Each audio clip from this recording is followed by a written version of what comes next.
हाय everyone, hello बच्चा party, how are you all. कैसे हैं सभी? उम्मीद है सब खैरियत होंगे, सब स्वस्थ होंगे। तो नाउ चलिए, welcome to our YouTube channel Vikas of physics NEET crash course का जो अपने बेच चल रहा है बच्चों। क्लास 11 का जो फर्स्ट टॉपिक है एनसीईआरटी, अपने एनसीईआरटी ले लो, अपने कोई भी बोर्ड ले लो, कोई भी स्टेट बोर्ड्स वगैरह, सीबीएसई बोर्ड वगैरह, आईसीएसई, सारे बोर्ड्स का ये 11th में फिजिक्स का जो फर्स्ट चैप्टर है अपने यूनिट्स एंड मेजरमेंट्स, राइट। तो वो अपन ने स्टार्ट किया था, फर्स्ट लेक्चर अपलोड कर दिया था परसों अर्ली मॉर्निंग 10 o'clock। फिर बच्चे अब उसको आगे अपन कंटिन्यू करेंगे। तो जो अपने फर्स्ट लेक्चर अपन ने अपलोड किया था बच्चे, वो था हमारे पास में ये class 11 chapters units and measurement, और यहाँ पर वेव ऑप्टिक्स के सेशंस लेक्चर्स भी डले हुए हैं, बहुत ही इजीएस्ट वे में अच्छे से डिस्क्राइब किया गया है उन चीजों को, तो वो भी आप स्टडी कर सकते हैं ना। काफी कंटेंट्स हैं यहाँ पे। फिर काफी एक लंबा ब्रेक सा आ गया था, अब अपन ने वापस कंटिन्यू किया। डेली कंटिन्यू वीडियो चलते रहेंगे। ये वेव ऑप्टिक्स की यहाँ पर प्लेलिस्ट अपन ने डाल रखी है, ये प्लेलिस्ट रही अपने, यहाँ से आप एक्सेस कर सकते हैं सारे कंटेंट जो है 12 वीडियो, जिसमें सारा कुछ अपन ने क्लियर कर रखा है, राइट। तो बच्चे अपन ने पढ़ा था बच्चा पार्टी यूनिट्स के बारे में, यूनिट सिस्टम के बारे में, फिजिकल क्वांटिटीज क्या होती है, नॉन फिजिकल क्वांटिटीज क्या होती है, उन सारी चीजों के बारे में अपन ने स्टडी की थी। अब आगे अपन चलते हैं, तो स्टार्ट करते हैं। हाँ, जस्ट अ सेकेंड, बस दिल से पढ़ते रहें आप, कहीं आपको कोई इश्यूज, कोई दिक्कत नहीं आने वाली है।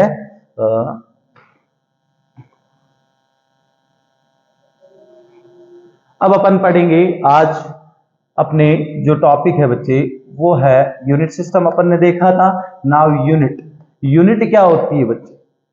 मैंने आपको बताया, जैसे अपन बात करें लेट एक फिजिकल क्वांटिटी है हमारे पास में, मास। मैंने बोला मास है किसी ऑब्जेक्ट का 5 kg। मान लो कोई हमारे पास में कार है, उसकी वेलोसिटी दी हुई है 5 मीटर पर सेकेंड। कोई भी क्वांटिटी ले लो, फोर्स है 10 न्यूटन। तो यहाँ पर आप ये देख रहे हो क्वांटिटी अपन ने यहाँ 3 मेंशन की है। तो यहाँ पर देखो क्या क्या चीजें आ रही है। फर्स्ट वन तो एक ये 5, इधर 5, ये 10, ये क्या है हमारे पास में? ये तो बच्चे हमारे पास में है न्यूमेरिकल वैल्यूज, राइट। नंबर्स है हमारे पास में, डिजिट्स है जो। एंड नाउ अपन देखें ये पीछे ये क्या सीन है, ये क्या लगा हुआ है हमारे पास में? केजी लग रखा है, या मीटर पर सेकंड लग रखा है, या न्यूटन लग रखा है। तो बच्चे ये है हमारे पास में इन क्वांटिटीज की यूनिट्स, राइट। क्यों रिक्वायरमेंट हुई यूनिट्स की, यूनिट्स की आवश्यकता हमें क्यों पड़ी, राइट। कैसे यूनिट्स को फॉलो किया जाता है, कौन से सिस्टम फॉलो करते हैं अपन ने, अब अपन देखेंगे आज। तो बच्चे अपन देखें तो हमारे पास यूनिट्स की रिक्वायरमेंट क्यों है। एक सीधा सा मैं आपको एग्जांपल देता हूं। मान लीजिए आप घर पे हैं, आपके जो पेरेंट्स हैं, आपकी घर से किसी ने बोला, किसी चीज की रिक्वायरमेंट हुई अपने को। मान लीजिए आपको बोला गया कि बेटा जा फलानी शॉप से, शॉपकीपर के पास जाओ और वहां से 5 किलो चीनी लेके आओ, है ना, कि 5 kg वहां से शुगर लेके आइए, राइट। तो आप वहां शॉपकीपर के पास जाओगे और उसको बोलोगे कि सर 5 किलो चीनी दे दीजिए, 5 किलोग्राम मेरे को शुगर दे दीजिए, राइट। तो वो आपको प्रॉपर मेजरमेंट करके जो 5 kg 5 किलोग्राम शुगर होगी वो आपको दे देगा, ठीक है। तो आपको जो एक फिक्स्ड प्योर अमाउंट ऑफ जो था मटेरियल, जो ऑब्जेक्ट था, उसका आपको मिल चुका है। अब मान लीजिए यहां पर आपने बोला शुगर चाहिए 5 kg, ये केजी नहीं होता, तो क्या पंगे हो जाते। अब आप वहां पर जाके क्या बोलते शॉपकीपर को कि मेरे को 5 चीनी दे दो, 5 शुगर दे दो। तो बेटा वो समझता थोड़ी, वो अंडरस्टैंड थोड़ी करता उस चीज को। वो तो 5 चीनी आपको 5 दाने दे सकता है शुगर की, राइट। 5 छोटे छोटे दाने लो ले जाओ, 5 बोरी भी दे सकता है। वो कैसे उठा के लेके जाओगे उसको? तो यानी कि वहां पर 5 किलो 5 ग्राम कुछ भी दे सकता है। वो फिक्स अमाउंट नहीं रहा, एक प्योर अमाउंट हमारे पास में नहीं रहा, स्टैंडर्ड फॉर्मेट नहीं रहा उस मास को मेजर करने का, राइट। तो बेटा कहने का मतलब ये है, अगर आपके पास वहां केजी नहीं होता, ये ब्रह्मास्त्र नहीं होता, तो आपको प्रॉपर स्टैंडर्ड अमाउंट उस ऑब्जेक्ट का या उस मटेरियल का नहीं मिल पाता। तो बेटा यूनिट हमारे पास में क्या है? यूनिट हमारे पास में बच्चों जो है यूनिट है। तो इसी के कारण अपन किसी भी ऑब्जेक्ट या कोई भी क्वांटिटी है तो उसके स्टैंडर्ड या प्योर अमाउंट को अपन मेजर कर सकते हैं, राइट। समझे बात? तो किसी भी राशि को मानक या शुद्ध रूप में, किसी भी राशि को, कोई भी भौतिक राशि हमारे पास में, उसको शुद्ध मापन के लिए एक मानक, एक स्टैंडर्ड फॉर्मेट डिसाइड कर दिया गया जिसे बोला गया हमारे पास में यूनिट यानी मान, राइट।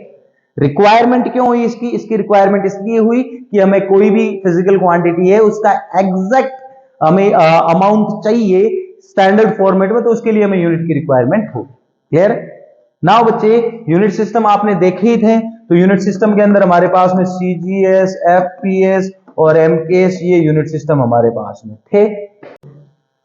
अब बच्चे अब अपन आज देखेंगे हमारे पास में जो डिफरेंट वेरियस फिजिकल क्वांटिटीज हैं उनकी यूनिट्स कौन कौन सी होती है, उनकी डायमेंशन क्या होती है। तो दोनों चीजें अपने पास में साथ ही चलेगी, बहुत इजी है और बहुत ही बेसिक।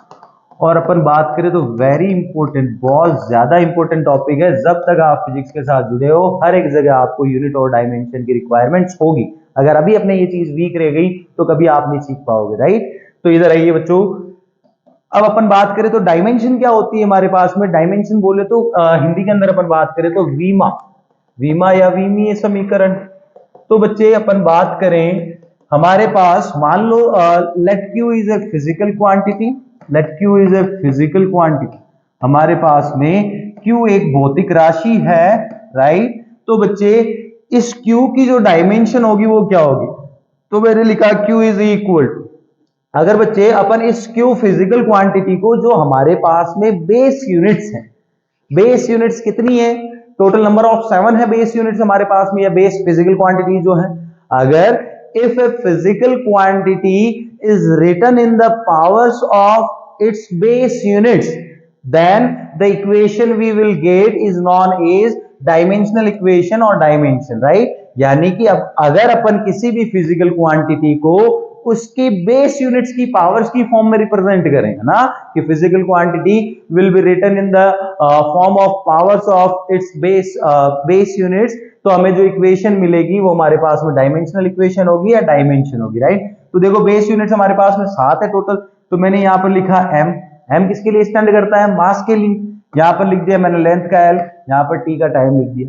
एम की पावर लगा दी मैंने ए, एल की पावर लगा दी बी, टी की पावर लगा दी सी। इसको मैंने बच्चों लार्ज ब्रैकेट के अंदर क्लोज कर दिया। तो ये जो इक्वेशन है ये है हमारे पास में इस फिजिकल क्वांटिटी क्यू की डायमेंशनल इक्वेशन या डायमेंशन, राइट। तो अब देखो बेटा ऐसे ही तो टोटल 7 है। मान लो आपके पास में इलेक्ट्रिक करंट किसी फार्मूला क्वांटिटी का फार्मूला, उसमें इलेक्ट्रिक करंट आ रही है, तो यहाँ इसके साथ में लग जाएगा आई लगा दो, या उसका एम्पियर का ए लिख दो, इसकी पावर हो जाएगी हमारे पास में डी। तो ऐसे जैसे टेम्परेचर आता है तो उसकी के लिखते हैं अपन डायमेंशन के अंदर, राइट। तो इस चीज को समझें कि कोई भी क्वांटिटी है, कोई भी भौतिक राशि है, तो उसको बेटा अपन बेस यूनिट्स जो है उनकी पावर्स की फॉर्म में रिप्रेजेंट करें तो हमें एक इक्वेशन मिलती है जिसे बोला गया डायमेंशनल इक्वेशन यानी विमीय समीकरण या वीमा। क्लियर। अब बच्चे अपन देखें तो यहां पर साफ दिख रहा है, here a is the power of mass, here a is power of mass and b is power of length and the third one is C is power of time बच्चे, ठीक है। नाउ बेटा अब अपन चलते हैं आगे, तो हमेशा ध्यान रखें ना, पॉइंट टू बी नोटेड, क्या ध्यान रखना है आपको कि dimension always will be written in capital letters of English alphabet,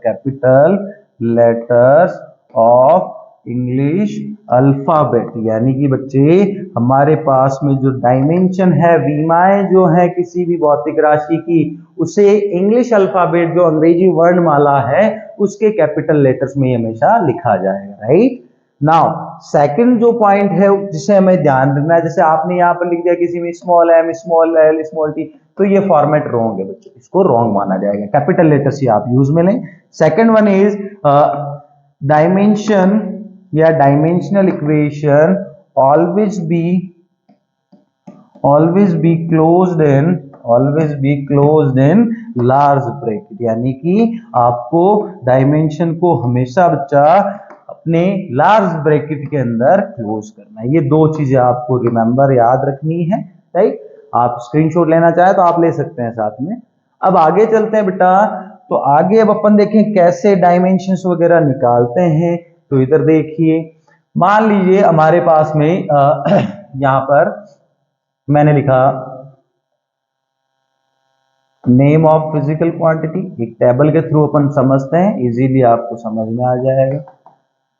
अब अपन देखें name of physical quantity. Now यहां देखें तो उसका बच्चों अपन लिखेंगे एमकेएस यूनिट लिखी मैंने, एमकेएस यूनिट या एसआई यूनिट होगी तो एसआई यूनिट अपन देख लेंगे उसके साथ में, अगर नहीं होगी तो इसको ब्लैंक छोड़ देंगे। फिर बच्चे यहां पर मैं लिख रहा हूं डायमेंशन या उसकी डायमेंशनल इक्वेशन, ध्यान से पढ़े, वेरी इजी। कोई भी दिक्कत हो तो आप बताएं, उन दिक्कतों को, उन प्रॉब्लम्स को रिजोल्व किया जाएगा। मन से पढ़ना है, दिल से पढ़ना है बच्चों, फिजिक्स बहुत आसान है ना, ठीक है। अगर अपन कोई भी काम मन से या दिल से करते हैं तो वो काम कितना अच्छा होता है, राइट। उसके अपने को जो भी प्रॉफिट्स हैं या जो भी अपने को रिक्वायर्ड चीजें वो मिलती है अपने को एक अच्छे एस्पेक्ट में, राइट। तो बच्चों हमेशा जो भी करें दिल से करें, मन से करें। अगर आपका मन नहीं है, आपका दिल नहीं है किसी चीज का करने का, तो उस चीज को वहीं स्किप कर दे, क्योंकि हमें कोई चीज, कोई भी वो प्लस पॉइंट्स या कोई भी प्रॉफिट्स या बेनिफिट्स नहीं होंगे अगर अपन मन मार के कुछ कर रहे हैं ना। अपन देखे बच्चों, यहाँ पे क्वांटिटी लिखी मैंने, मास, मास को लिखा जाता है एम से, किससे लिखा जाता है, एम से। अब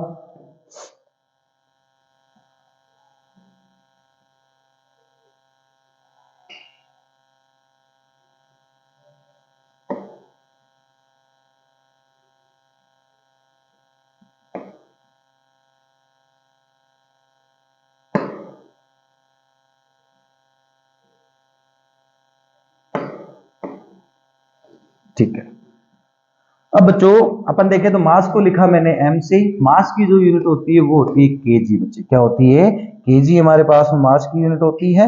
नाउ अपन देखें आगे चलें तो बच्चे डायमेंशन, अभी डायमेंशन रुके एक बार। नाउ अपन देखें लेंथ, तो लेंथ की यूनिट जो है बच्चे, लेंथ की यूनिट क्या होती है, लेंथ को रिप्रेजेंट किया जाता है एल से, लेंथ की यूनिट होती है हमारे पास में मीटर, ठीक है। अब बच्चे अपन बात करें तो जो टाइम है, टाइम की यूनिट आपको बताई क्या होती है, टाइम को लिखा मैंने टी से, तो टाइम की यूनिट होती है आपके पास में सेकंड, ठीक है ना। आगे अपन देखे बच्चों, यहां पर लिखा मैंने ब्रेथ, हाइट, डेप्थ, ठीक है, डिस्टेंस, डिस्प्लेसमेंट। तो ये सभी जो चीजें हैं, breadth, height, depth, distance, displacement, ये बच्चों काइंड ऑफ लेंथ है, ये सभी टाइप्स ऑफ लेंथ होती है, ये सभी लंबाइयां हैं, राइट। तो बच्चे अपन बात करें तो इन सभी की यूनिट वही होगी जो कि हमारे पास में लेंथ की है, तो इनकी यूनिट हो गई मीटर, जो कि डिस्क्राइब की हुई है, ठीक है। अब बच्चे अपन बात करें एरिया, तो एरिया को ए से लिखते हैं। एरिया का फॉर्मूला क्या होता है, यूनिवर्सल फॉर्मूला देखे तो लेंथ इनटू ब्रेथ, यूनिट क्या होगी लेंथ की मीटर, ब्रेथ की क्या है मीटर, तो मीटर मल्टीप्लाई विद मीटर। तो बच्चे अपन देखें मीटर मल्टीप्लाई विद मीटर, यहां इसकी पावर 1 है, इसकी पावर 1 है। देखो यहां पर पावर्स नहीं दिख रही हमें, तो बच्चे क्या करते हैं, बच्चे गलतियां कर बैठते हैं, वो सोचते हैं इनकी पावर 0 है। नहीं, अगर आपको कुछ दिख नहीं रहा तो वहां पर 1 है बच्चों, इसकी पावर 1 है। जैसे ऊपर वाला होता है, क्या हमें दिखाई देता है, क्या नहीं दिखाई देता ना, तो वो होता हर जगह बच्चों, हर जगह है ऊपर वाला, सब देख रहा है, वो ऊपर जाके सारा हिसाब किताब हमें देना है। तो बच्चे वैसे ही जो 1 है वो फिजिक्स की दुनिया का ऊपर वाला है, खुदा है, भगवान है अपना, ठीक है, ईश्वर है, वो हर जगह सर्वव्यापी है, वो दिखता नहीं है। तो बच्चे यहाँ पर पावर 0 0 ना करें, ये 1 1 है, तो बेस दोनों के सेम, तो और मल्टीप्लाई में ये पावर जुड़ेगी तो ये हो गया मीटर स्क्वायर, क्लियर। अब बच्चे अपन देखें डायमेंशन पर चले, तो डायमेंशन निकालने के दो तरीके हैं हमारे पास में, कितने तरीके हैं, दो तरीके। जैसे अपन देखें बेटा, हमारे पास फर्स्ट वन, जैसे मैंने बोला बेटा लेंथ, लेंथ के लिए हमारे पास में जो है लेंथ, लेंथ की यूनिट है मीटर। अब अपन देखें तो लेंथ की डायमेंशन क्या होगी, मैंने बोला फिजिकल क्वांटिटी का फॉर्मेट आपको बताया, Q is equal to M a L b T c, जो बेस यूनिट्स है उनकी पावर की फॉर्म में रिप्रेजेंट करो तो वो डायमेंशनल इक्वेशन होती है। अब इनमें से अगर किसी क्वांटिटी में कोई नहीं है, मान लो लेंथ नहीं है किसी के फॉर्मूला में या किसी की यूनिट में लेंथ की यूनिट नहीं आ रही, तो उसकी पावर को जीरो कर दीजिए आप। टाइम का स्टेप नहीं है तो उसको जीरो कर दे, मास नहीं है तो उसको जीरो कर दे। कैसे, आइए इधर। तो बच्चे अपन देखें लेंथ की यूनिट है मीटर, तो अपन बात करें तो यहाँ फॉर्मूला में आ रहा है एल, तो यहाँ पर एल 1 टाइम आ रहा है, तो इसकी डायमेंशन क्या होगी, मास का केजी या मास का एम नहीं आ रहा फॉर्मूले में, तो एम की पावर 0, एल की पावर 1, टी की पावर होगी, या इसको अपन सीधा ऐसे लिख सकते हैं m की पावर 0, t की पावर 0। तो हमेशा ध्यान रखें अगर किसी भी क्वांटिटी या किसी भी चीज की पावर 0 है तो उसकी वैल्यू बच्चे अक्सर कर देते हैं 0, नहीं, वो गलत है। जैसे मान लो a की पावर 0 तो ये बनेगा 1, यानी कि बच्चे हमारे पास में किसी की भी पावर 0 होती है तो हमारे पास में बेटा उसकी वैल्यू होती है 1। कितनी होती है, 1। तो इसको मैं शॉर्टली ऐसे लिख सकता हूं l की पावर 1, m0 t0 1 1 होता है। अब अपन देखें मास, तो मास को लिखा आपने m से, तो मास की यूनिट है kg। तो यहां पर देखो अपन देखें तो मास आ रहा है, तो इस फॉर्मेट को, इस फॉर्मूले को ध्यान रखें, तो मास 1 टाइम आ रहा है तो ये होगी m की पावर 1, l की पावर t की पावर 0 0 होगी, जिनकी वैल्यू होगी 1, क्योंकि यहाँ पर लेंथ के लिए कोई मीटर नहीं आ रहा, टाइम का कोई सेकंड नहीं आ रहा, या इस फॉर्मूले में l और t नहीं दिख रहे, केवल मास है 1 टाइम है तो उसकी पावर 1। क्लियर है। अब अपन देखें बच्चे next one is time t। तो टाइम की यूनिट होती है बेटा सेकंड, क्या होती है, सेकंड। तो टाइम आ रहा है तो डायमेंशनल इक्वेशन ये रही, तो t एक टाइम आ रहा है तो t की पावर 1 कर दो, m और l नहीं दिख रहे, उनकी पावर 0। इजी है, कोई दिक्कत हो तो आप पूछें मुझसे। नाउ अपन देखें बच्चे एरिया, क्या, एरिया। तो एरिया ए जो है इसका फॉर्मूला होता है, यूनिवर्सल फॉर्मूला अपन देखें तो लेंथ इनटू ब्रेथ। मैंने आपको बोला length, breadth, height, depth, distance, displacement, ये सभी काइंड ऑफ लेंथ्स हैं, इनकी यूनिट सेम होती है, मीटर होती है, तो इनकी डायमेंशन भी क्या रहने वाली बच्चों, सेम रहने वाली। नाउ इधर ध्यान दीजिए, तो बच्चे अपन देखें तो इसकी यूनिट क्या हो जाएगी, इसकी यूनिट हो जाएगी इसकी मीटर, इसकी मीटर, तो मीटर का हो गया स्क्वायर। अब अपन देखें बेटा डायमेंशन इसकी, तो डायमेंशन हमारे पास में क्या हो जाएगी, डायमेंशन देखे बेटा अपन, तो डायमेंशन हमारे पास हो जाएगी मीटर स्क्वायर, यानी कि लेंथ 2 टाइम आ रही है तो एल की पावर होगी 2। जितनी यूनिट्स पर पावर हो उस क्वांटिटी की उतनी पावर लगा दें। यूनिट से भी अपन डायमेंशन निकाल सकते हैं, फॉर्मूले से भी निकाल सकते हैं, but in my personal view जो यूनिट्स हैं उनसे अगर अपन डायमेंशन निकालें बच्चों तो गलत होने के चांसेस बहुत कम हो जाते हैं। क्लियर है। अब अपन देखें फिर है बेटा वॉल्यूम, क्या है, वॉल्यूम। तो वॉल्यूम का फॉर्मूला क्या होता है, LBH, लेंथ, ब्रेथ और हाइट का प्रोडक्ट होता है वॉल्यूम। तो बेटा अपन देखें तो यहाँ पर लेंथ की यूनिट मीटर, ब्रेथ की मीटर और हाइट की भी क्या, मीटर। तो मीटर 3 टाइम मल्टीप्लाई होगा तो मीटर क्यूब, तो मीटर क्यूब यानी लेंथ की यूनिट होती है मीटर। तो यहाँ पर L की पावर लगा दो 3m, यहाँ पर ना तो केजी आ रहा है ना सेकंड आ रहा है यूनिट्स के अंदर, तो यानी कि मास और टाइम के स्टेप्स नहीं है, तो उनकी पावर 0 0 होगी। इसको सिंपली अपन लिखते हैं m की पावर 0 1 बनता है, t 0 1 बनता है, जिसको अपन डायरेक्टली ऐसे लिखते हैं। क्लियर है। नाउ बच्चे अपन देखें डेंसिटी, कुछ अपन देख रहे हैं, अगर आपको कॉन्सेप्ट क्लियर हो जाते हैं बच्चे फिर कहीं इश्यूज नहीं आते, रटाफिकेशन फिजिक्स में कभी नहीं चलती, केवल कॉन्सेप्ट को पकड़ना है। तो अपन देखें डेंसिटी, इसको लिखा मैंने रो से, या डी भी लिखते हैं कुछ कुछ। तो बच्चे अपन बात करें तो डेंसिटी का फॉर्मूला हो गया मास बाय वॉल्यूम। तो बच्चे अपन देखें यूनिट क्या होगी, तो मास की यूनिट है केजी एंड वॉल्यूम की मीटर क्यूब। डायमेंशन देखें तो केजी किसके लिए स्टैंड करता है, मास के लिए। केजी की पावर कुछ दिख रही है क्या, नहीं दिख रही। फिर ऊपर वाले आ चुके हैं हमारे पास में, यानी कि यहाँ पर 1 है। मैंने बोला फिजिक्स की दुनिया का गॉड है, ऊपर वाला है 1 तो हमारे पास। तो बच्चे ये आया m1। अब बच्चे यहाँ पर ये मीटर लेंथ की यूनिट होती है, तो यहाँ पर लिख दिया मैंने लेंथ का L3, बाकी कुछ नहीं है तो कुछ ना लिखा। L3 ऊपर जाएगा तो डिनोमिनेटर से न्यूमेरेटर में अपन जाते हैं, राइट। तो बच्चे जो पावर्स होती है उनके साइंस चेंज हो जाते हैं, तो ये बना m1 L-3, टाइम नहीं है तो t 0 कर दो, या आप डायरेक्टली लिखें तो m1 L-3 t 0। Clear. Now बच्चा पार्टी आगे अपन चलते हैं। तो प्यारे बच्चों आगे अपन देखे बेटा, तो मैंने यहां पर लिखा आपके वेलोसिटी, क्या लिखा, वेलोसिटी। वेलोसिटी को v से लिखते हैं, फॉर्मूला होता है इसका, फॉर्मूले आपको हमेशा याद करने हैं, फिजिक्स में फॉर्मूलाज क्लियर है, कहीं दिक्कत नहीं आएगी बेटा। तो इसका फॉर्मूला है डिस्प्लेसमेंट अपॉन टाइम। डिस्प्लेसमेंट को s से डिनोट किया जाता है, टाइम को t से लिखा। तो यूनिट देखें बेटा इसकी वेलोसिटी की, तो यूनिट क्या होगी, डिस्प्लेसमेंट की क्या होती है मीटर, टाइम की क्या होती है सेकेंड, तो ये आ गई मीटर पर सेकेंड। डायमेंशन देखें इसकी, तो डायमेंशन लो, मीटर किसके लिए स्टैंड करता है, लेंथ के लिए, तो L1, सेकेंड टाइम के लिए तो ये T1। डायमेंशन कैपिटल लेटर में लिखनी है, T1 ऊपर जाएगा तो पावर हो जाएगी माइनस, ये हो गया क्लियर। नाउ अपन देखें स्पीड, तो स्पीड को लिखते हैं S से, फॉर्मूला है डिस्टेंस बाय टाइम।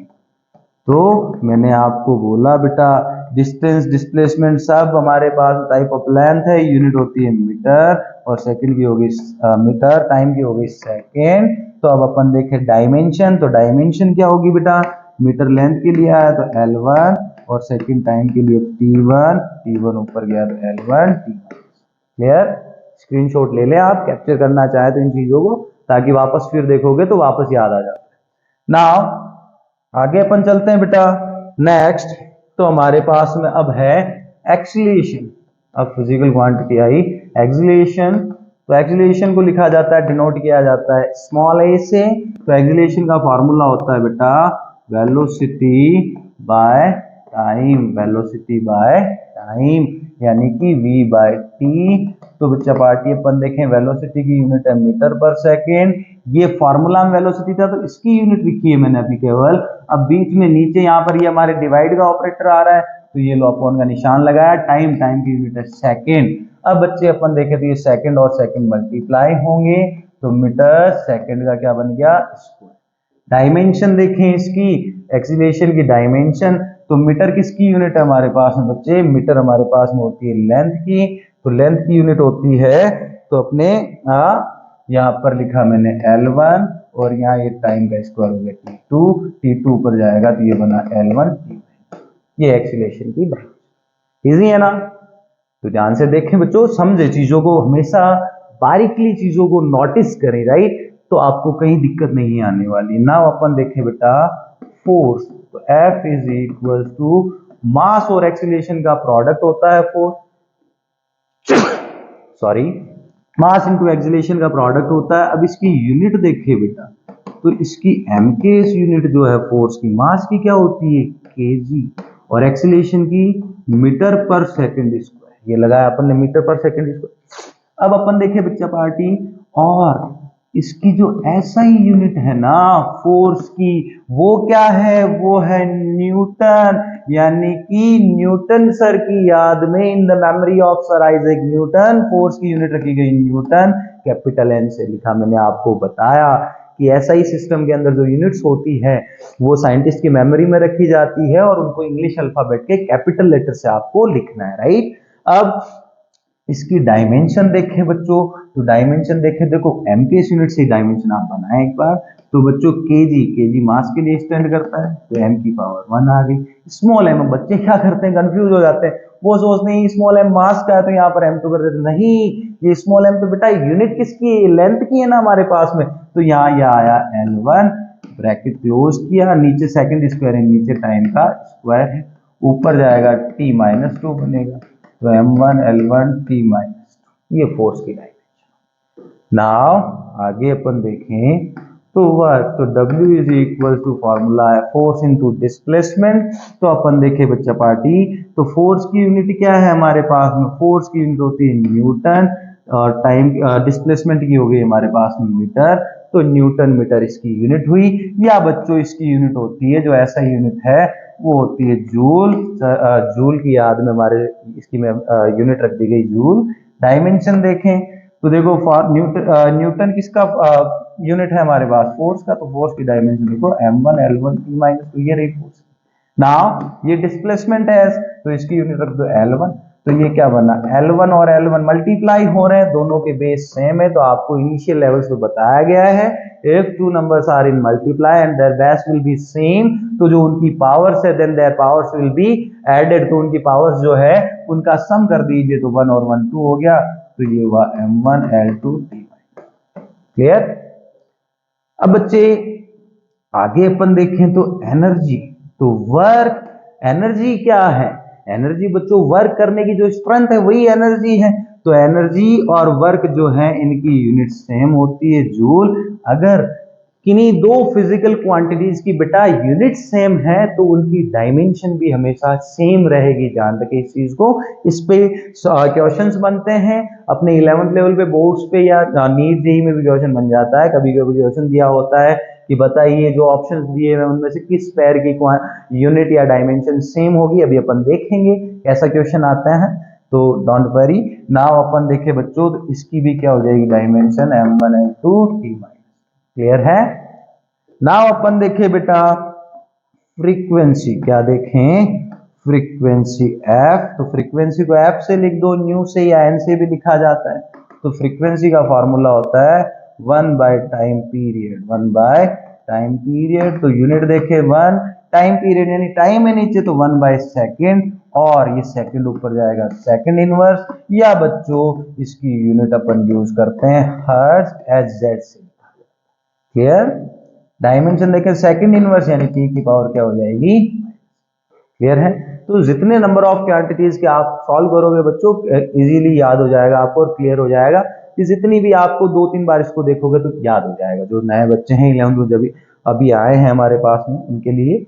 नाउ अपन देखिए बेटा अब एक इंपॉर्टेंट डायमेंशन देखें, क्वांटिटी है प्लांक कांस्टेंट। क्या है? Planck constant. तो प्लांक कांस्टेंट का फॉर्मूला होता है h से इसको डिनोट किया जाता है। फॉर्मूला है energy by frequency, E by nu या F या N कुछ भी लिख दो।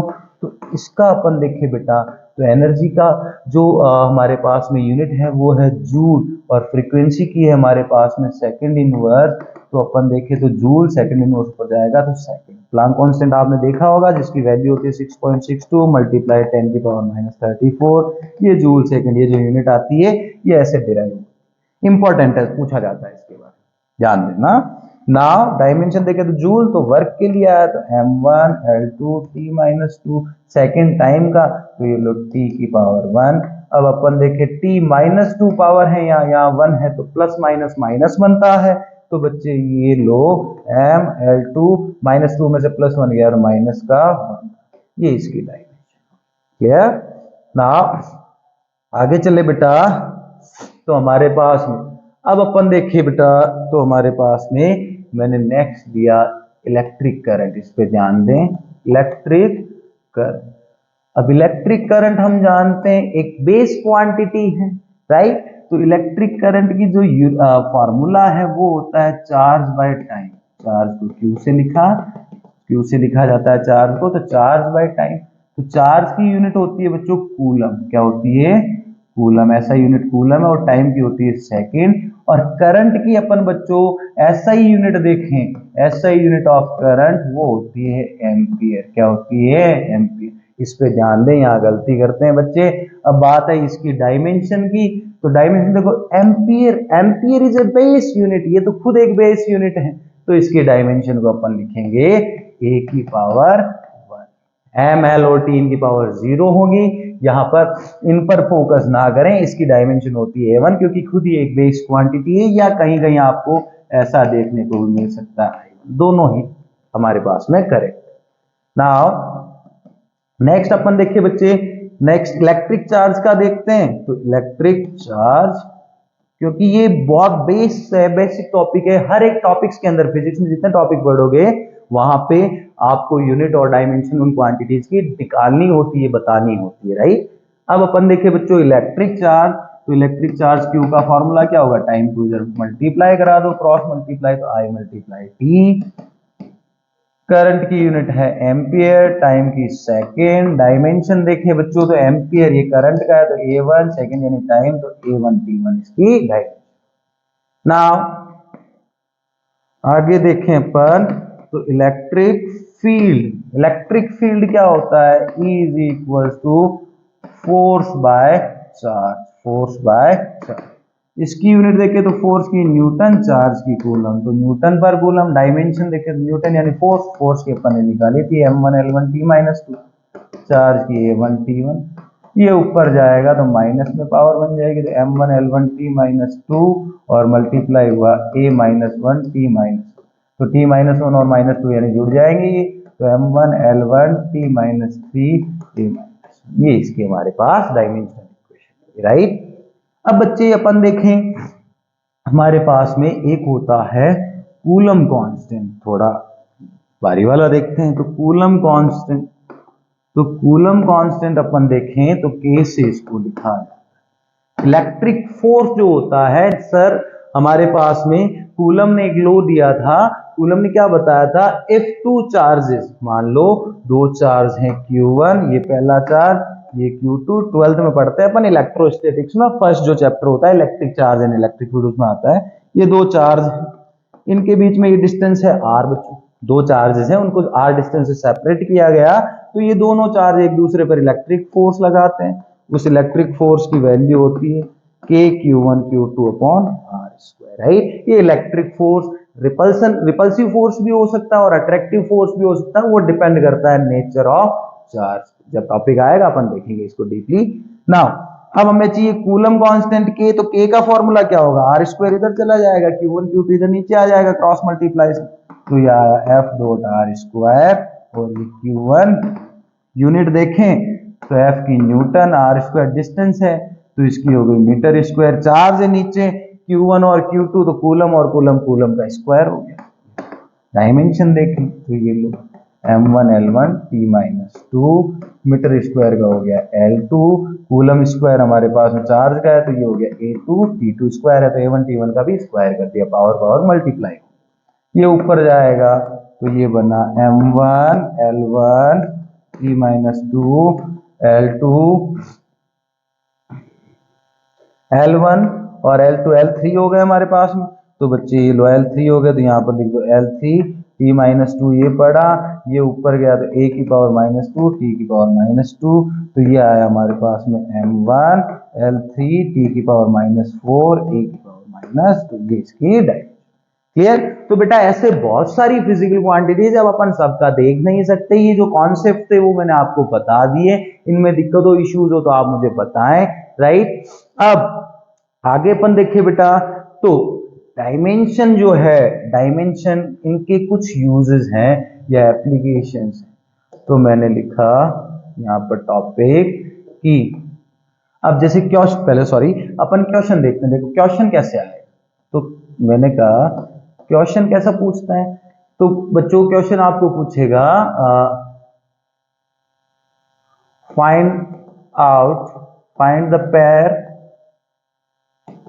of quantities having same dimensions in the form, है ना। यहाँ पर अपने पास में जो कुछ ऑप्शन दे दिए, मान लो यहाँ पर ए पर दे दिया एरिया, वॉल्यूम, ये एक पेयर दिया, बी ऑप्शन दे दिया आपको टाइम, और हमारे पास में दे दिए यहाँ पर जैसे स्पीड, सी में दे दिया work and energy, now D में दे दिया नन, कि बताओ इन चार ऑप्शंस में से कौन सा वो पेयर है जिसकी डायमेंशन सेम होती है। तो एरिया इसकी तो मीटर स्क्वायर होती है, वॉल्यूम की तो सॉरी एरिया की होती है L2, वॉल्यूम की होती है L3, तो ये तो नहीं है। टाइम की होती है T1, स्पीड की होती है L1t-1, तो ये भी नहीं है। फिर अपन देखें वर्क, इसकी m1l2t-2, एनर्जी इसकी भी m1l2t-2, क्योंकि दोनों यूनिट जूल सेम है तो डायमेंशन भी सेम, तो आंसर हो जाएगा हमारे पास में सी। तो हमारे पास में करेक्ट आंसर, ऐसे क्वेश्चन हमें पूछे जाते हैं ना। अब अपन देखें बच्चों, जो नेक्स्ट टॉपिक है हमारे पास में वो आता है एप्लीकेशंस ऑफ डायमेंशन। डायमेंशंस की क्या एप्लीकेशंस हैं देखते हैं, राइट। तो बच्चे यहां पर मैंने लिखा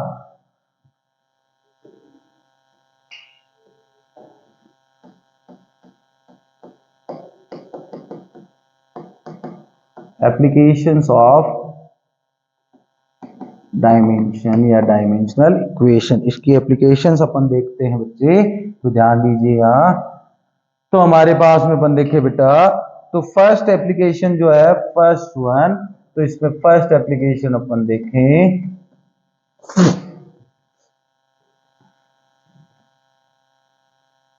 to check correctness of formulas and equations। तो फर्स्ट एप्लीकेशन है बच्चों कि हमें कोई फार्मूला या इक्वेशन दी हुई है, आपको चेक करना है क्या वो सही है, तो उसके लिए डायमेंशन का यूज अपन कर सकते हैं। जो अपन ने कॉन्सेप्ट देखा डायमेंशन का, उसका कैसे करना है बच्चों कि आपको कोई इक्वेशन दी हुई है या कोई फार्मूला दिया हुआ है, तो क्या करना है आपको बच्चों, तो आपको ये करना है कि if dimension of LHS is equal to dimension of RHS, तो हमारे पास में बच्चों वो इक्वेशन ट्रू। कैसे? मान लो बेटा हमें कोई भी इक्वेशन होती है, जैसे आपको दिया AB is equal to CD, तो दो साइड्स होती है, ये है लेफ्ट हैंड साइड LHS बाईं तरफ और ये राइट हैंड साइड RHS यानी दाईं तरफ। अगर लेफ्ट हैंड साइड की जो क्वांटिटीज है उनकी डायमेंशन जो है राइट हैंड साइड की क्वांटिटीज की डायमेंशन के इक्वल आ जाए, यानी कि बाईं साइड की LHS साइड की विमाएं राइट साइड की विमाओं के डायमेंशन के इक्वल हो, तो बच्चे हमारे पास में वो फॉर्मूला या इक्वेशन ट्रू है, करेक्ट होगी। कैसे? तो ध्यान दीजिए यहाँ पर, जैसे बेटा इसमें जो एक बताता हूं आपको, उससे आपको क्लियर हो जाए। क्वेश्चन दिया जाता है, जैसे आ गया question, prove that equation of motion are correct by using dimensional method। यानी कि अपन बात करें बच्चों तो ये कह रहा है कि गति के जो समीकरण हैं, गति के समीकरण, मोशन के जो समीकरण हैं, समीकरणों की बीमीय विधि से जांच कीजिए, बीमीय विधि से जांच करें। यानी कि जो मोशन की इक्वेशन है उनको बताना है डायमेंशनल मेथड से, बीमीय विधि से, कि क्या वो इक्वेशन तीनों सत्य है या गलत है, ट्रू है या फॉल्स। तो अपन देखें, याद रखना आपको कैसे करेक्टनेस चेक करनी है कि LHS की डायमेंशन RHS की डायमेंशन के इक्वल है, तो हमारे पास वो इक्वेशन करेक्ट है। तो अपन जानते हैं, वी नो दैट, क्या जानते हैं बच्चों अपन ये जानते हैं बेटा कि फर्स्ट इक्वेशन ऑफ जो मोशन है, फर्स्ट इक्वेशन ऑफ मोशन, गति की जो पहला समीकरण है वो क्या है, v is equal to u plus. यहां पर v क्या है, v है फाइनल वेलोसिटी, तो इसको सॉल्व करना है तो पहले चीजों को लिख ले। v है फाइनल वेलोसिटी, तो वेलोसिटी की डायमेंशन क्या होती है, L1 t माइनस, लिख दी मैंने। नाउ u क्या है, u है बच्चों इनिशियल वेलोसिटी, इनिशियल वेलोसिटी। तो इनिशियल वेलोसिटी है बच्चे हमारे पास में, तो इसकी डायमेंशन, वेलोसिटी है ना, नाम लग गया velocity, dimension same. And t है टाइम, तो इसकी डायमेंशन होगी t1। फिर अपन देखें बच्चों तो a है एक्सीलरेशन, तो इसकी डायमेंशन होती है L1 t माइनस। अब अपन प्रूव करते हैं, चेक करते हैं।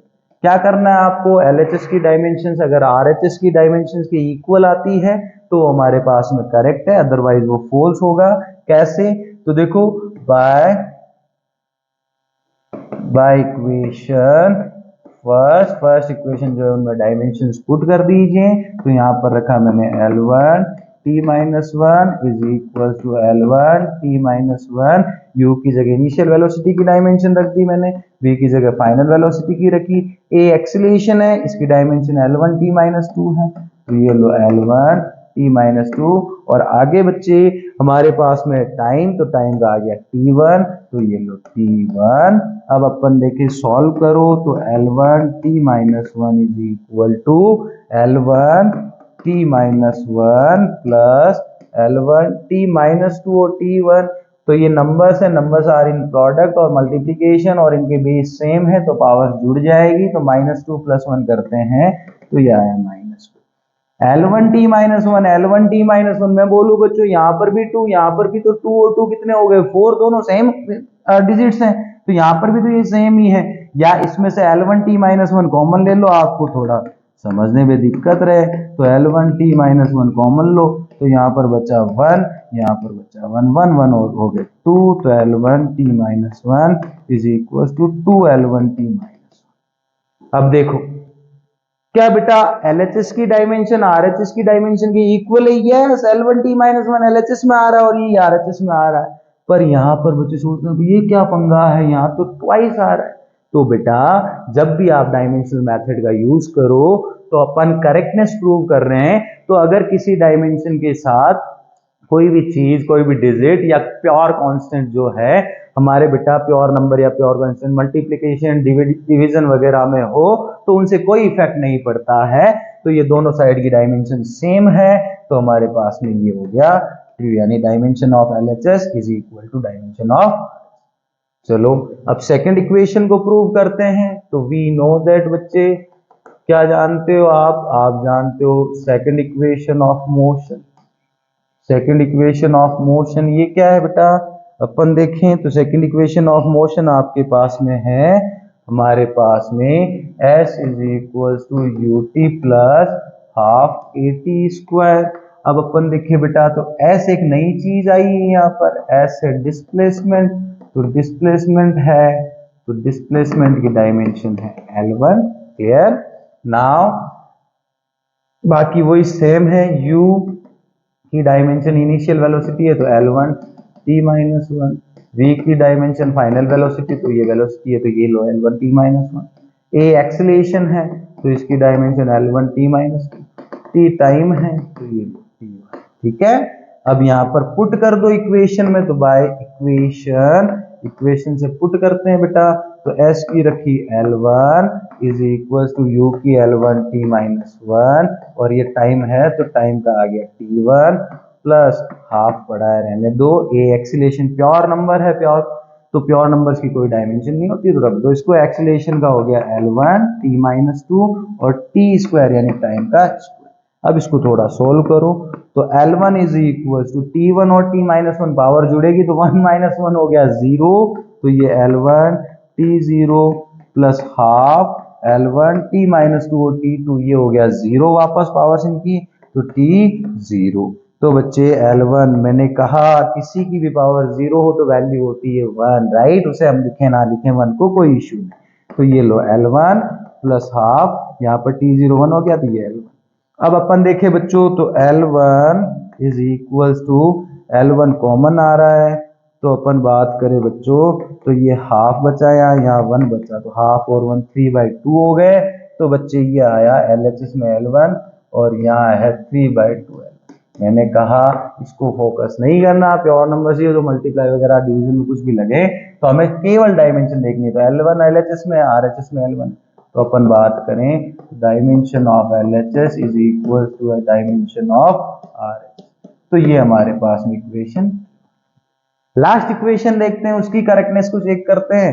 तो बच्चों अपन देखें तो third equation of motion, third equation of motion, motion की थर्ड इक्वेशन देखें तो बच्चे वो क्या है, वो है v square is equal to u square plus 2a।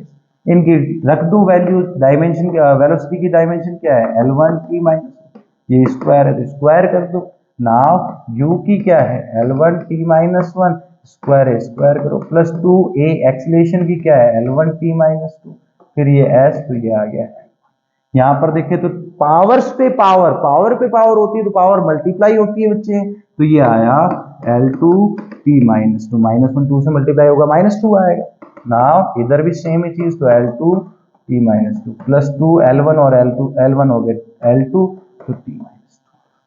अब अपन देखें और L2t-2 इज इक्वल टू ये 2L2t-2 और ये L2t-2 जुड़ रहे हैं तो ये हो गया 3L2t-2, यानी कि अपन देखें तो dimension of LHS is equal to है डायमेंशन ऑफ RHS, यानी कि बच्चों ये भी हमारे पास में क्या है, क्लियर है।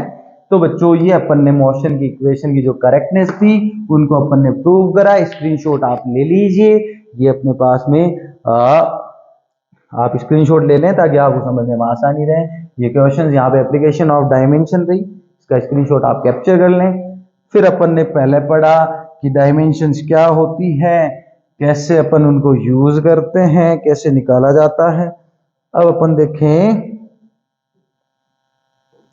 तो बच्चे ये लो, यहां से आप स्क्रीनशॉट ले लें डायमेंशन में, क्लियर। फिर ये सेकंड पेज था हमारे पास में, इसका स्क्रीनशॉट ले लें, समझने में आसानी रहेगी। बाकी जो बुक्स में आपके दी हुई है उनको आप सॉल्व करें, ठीक है। कोई इश्यू हो तो आप मुझसे पूछें। ये अपन ने correctness of formulas of motion या इक्वेशन मोशन की प्रूव की थी। नाउ ये इसका सेकंड पेज, क्लियर है। एंड थर्ड वन इज, आगे कुछ नहीं चपाटी।